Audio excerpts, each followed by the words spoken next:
তো মানে এই স্বাস্থ্য ব্যবস্থা মানে শিকার হতে হয়েছে কোনো না কোনো পরিবার।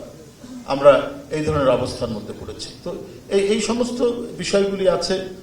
তো দেখুন, ভেন্টিলেশনের এত অভাব, ইয়ের মতো একটা কি বলে হলি ফ্যামিলির মতো একটা হাসপাতাল, খুব নামকরা হাসপাতাল একসময়।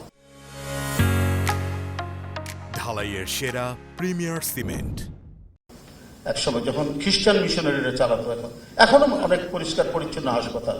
ওখানে আমার মায়ের ভেন্টিলেশনের কোনো সুবিধা নাই, সারা ঢাকা শহরে খুঁজে বেরিয়েছি।